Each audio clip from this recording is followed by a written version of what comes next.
একটা কথা আছে, জন্মিলে মরিতে হয়, জন্মিলে মরিতে হয়।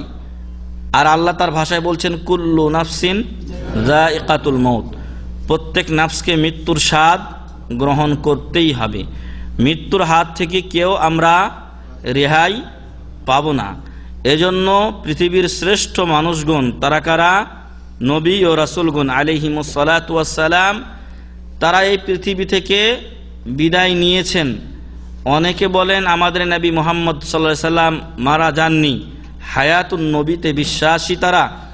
এই আকীদা কোরআনের একাধিক আয়াতের পরিপন্থী, একাধিক আয়াতের পরিপন্থী। কারণ একটু আগে আমরা বলেছি, আল্লাহ বলছেন কুল্লু নাফসিন যায়িকাতুল মউত, প্রত্যেক নাফসকে, প্রত্যেক আত্মাকে মৃত্যুবরণ করতে হবে। রাসূলের জীবন ছিল কিনা? ছিল। কুল্লু নাফস মানে কি বুঝি? সকল নফসকে, প্রত্যেক আত্মাকে। রসুলের আত্মাও তার মধ্যে অন্তর্ভুক্ত, শামিল। অতএব রসুল সাল্লাল্লাহু আলাইহি ওয়াসাল্লাম ইন্তেকাল করেছেন, মারা গেছেন, প্রত্যেককেই মারা যেতে হবে। তারপরে মহান রব্বুল আলামিন বলেছেন যে আল্লাযী খালাকাল মাউতা ওয়াল হায়াতা লিয়াবলুয়াকুম আইয়ুকুম আহসানু আমালা। মহান রব্বুল আলামিন তিনি জীবন ও মৃত্যুকে সৃষ্টি করেছেন যেন পরীক্ষা করেন আমাদের মধ্যে কারা বেশি সৎ আমল করে, কারা সঠিক উপায়ে বেশি আমল করতে পারে। এটা আল্লাহ তাআলা পরীক্ষা করার জন্য জীবন ও মৃত্যুকে সৃষ্টি করেছেন। আর রাসূল সাল্লাল্লাহু আলাইহি ওয়াসাল্লাম যদি মৃত্যুবরণ নাই করবেন, তাহলে কেন তাকে মাটির নিচে রাখা হবে? তাহলে কেন আমরা তার সাথে সাক্ষাৎ করতে পারছি না? কেন উম্মতের এই কঠিন ও ক্লান্তি লগ্নে, যখন তার সাহাবায়ে কেরামের মতো লোকদের প্রচুর দরকার, প্রচণ্ড দরকার, ঠিক ওই সময়ে রাসূল সাল্লাল্লাহু আলাইহি সাল্লামের প্রয়োজন তো মানে অনুভব করার চাইতো বেশি এত দরকার। সেই মুহূর্তে রাসূল সাল্লাল্লাহু আলাইহি সাল্লাম কেন আমাদেরকে সাথে নিয়ে কাজ করছেন না? কেন তিনি আহ্বান করছেন না? যেমন আহ্বান করেছিলেন বিভিন্ন যুদ্ধে, আনা নাবিয়্যু লা কাযিব আনা ইবনু আব্দুল মুত্তালিব, মুহাম্মদ সাল্লাল্লাহু আলাইহি ওয়াসাল্লাম সত্যিকার অর্থে তিনি মারা গেছেন। আর এগুলো মানুষেরা করবে বলেই হয়তো রাসূল সাল্লাল্লাহু আলাইহি সাল্লামের মৃত্যুর পরে উমর রাদিয়াল্লাহু আনহু উন্মুক্ত তরবারি নিয়ে বের হয়েছিলেন, যে বলবে মুহাম্মদ সাল্লাল্লাহু আলাইহি ওয়াসাল্লাম মারা গেছেন, তার মাথা আমি ধর থেকে, শরীর থেকে নামিয়ে ফেলব। কিন্তু আবু বকর রাদিয়াল্লাহু আনহু যখন ওমর রাদিয়াল্লাহু আনহুকে শান্ত করার চেষ্টা করলেন, পারলেন না, তখন তিনি মেম্বারে দাঁড়িয়ে আল্লাহর প্রশংসা করলেন। রাসূল সাল্লাল্লাহু আলাইহি ওয়াসাল্লামের উপরে সালাত ও সালাম পেশের পরে তিনি বললেন যে মান কানা মিনকুম ইয়াবুদু মুহাম্মাদান ফাইন্নাহু ইয়ালাম, তোমাদের মধ্যে যারা মুহাম্মদ সাল্লাল্লাহু আলাইহি ওয়াসাল্লামের ইবাদত করত সে যেন জেনে নেয় যে ফাইন্না মুহাম্মাদান কাদ মাত, মুহাম্মদ সাল্লাল্লাহু আলাইহি ওয়াসাল্লাম মৃত্যুবরণ করেছেন। অনেকে বলে ইন্তেকাল করেছেন, ইন্তেকাল মানে এই দুনিয়া থেকে ওই দুনিয়ায় গেছেন, এইরকম বলে, মানে মারা যায়নি এরকম বলে না। দুনিয়াতে যাদেরকে আল্লাহ পাঠান তাদের মৃত্যু দিয়েই পরকালে পাঠান, মৃত্যু দিয়েই পরকালে পাঠানো হয়। সে নবী হোক অথবা রাসূল হোক, সাহাবী হোক অথবা সাধারণ লোক হোক, মুসলিম হোক কাফির হোক, সবাই মৃত্যুর মাধ্যমে এই দুনিয়ার সমাপ্তি তার ঘটে।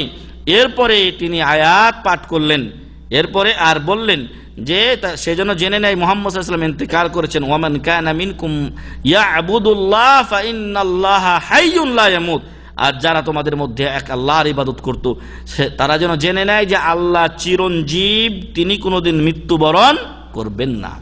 অতএব চিরঞ্জীব হওয়াটা কার গুণ? মহান আল্লাহর গুণ। এই গুণ মুহাম্মদ সাল্লাল্লাহু আলাইহি ওয়াসাল্লামকে কিছু মানুষ দিয়ে দিতে চায়, যা আসলে বাতিল। আল্লাহ তাআলা বলছেন যে ওয়ামা মুহাম্মাদুন ইল্লা রাসূল, মুহাম্মদ সাল্লাল্লাহু আলাইহি ওয়াসাল্লাম একজন রাসূল ছিলেন। কাদ খালাত মিন কাবলিহি রাসূল, তার পূর্বেও অনেক রাসূল অতিক্রম হয়ে গেছেন। তার মানে এই রাসূলকে যেতে হবে না নাকি? ওই রাসূলদের পথে এই রাসূলও যাবেন। রাসূলরা তারা মাতৃ ভাই, তাদের দিন এক, কিন্তু শরীয়ত ভিন্ন ভিন্ন। রাসূলগণ সব একই পথের পথিক ছিলেন, শরীয়ত ভিন্ন ভিন্ন ছিল, সেটা আলাদা বিষয়।